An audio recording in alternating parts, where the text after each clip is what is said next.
Good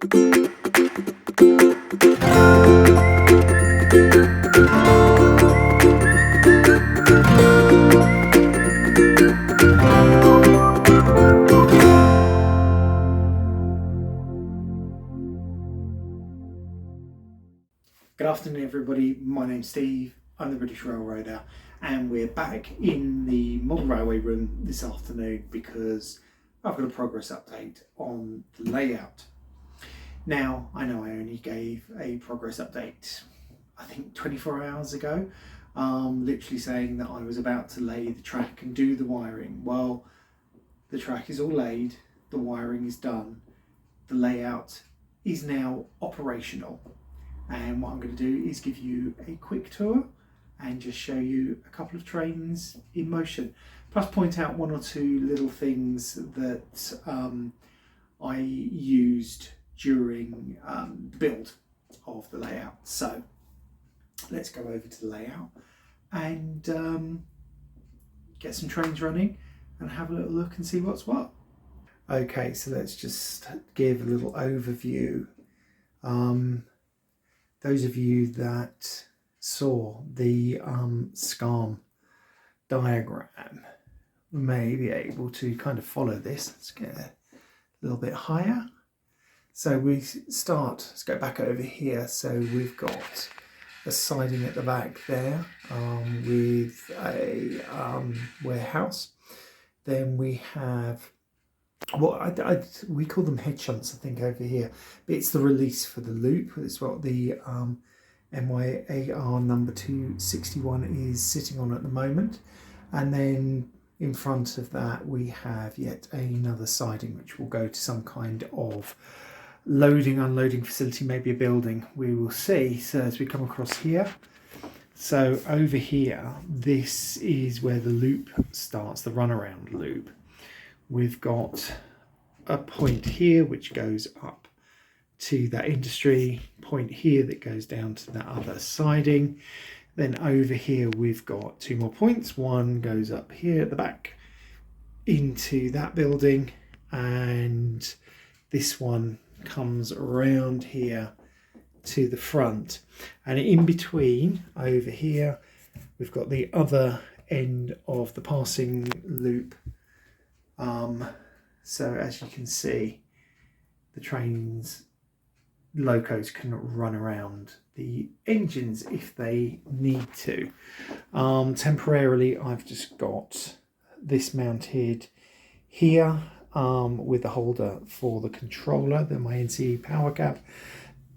Once things get a little bit more finished, we'll put a valance on there, and obviously I think the power point will still be there, but there'll be one holder here, and then we will have another one up this end. Okay, we're going to take a dive underneath the layout, and as you can see here, we have those little circuit board things, which is basically the thicker wires which are these ones are my bus wires, and these are the dropper wires going in. So we have 10 of those plus one thing under here. Can you see that? Yeah, just there. That's the one for the controller. And then at each end, I think, can you see up there? Again, let's focus onto that. So that's a DCC termination filter. Some people call them snubbers. And I've got one at each end of the power bus. If you go on to Larry Puckett's channel, the DCC guy, he tends to recommend those kind of things. So just to prove to you that everything is in working order, and you can hear some of the noises, automatic noises coming out of number 261. She's basically all ready to go, and there's the bell. It's a very fast bell, but actually I've seen video of this loco and it has a very fast bell.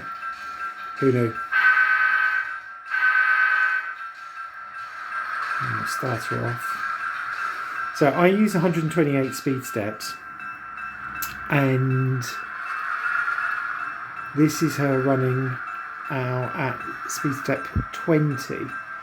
I do like my locos to run slowly, as I think you can tell. Let's just move some stuff out of the way.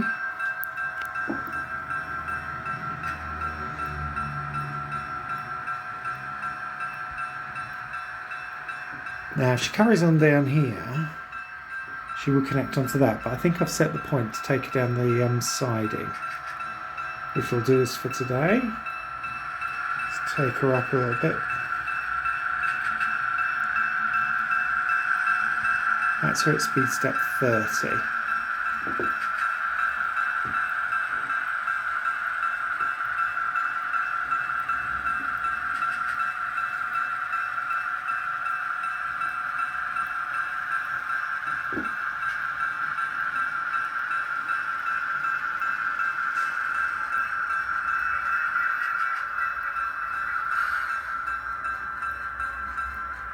Turn the bell off.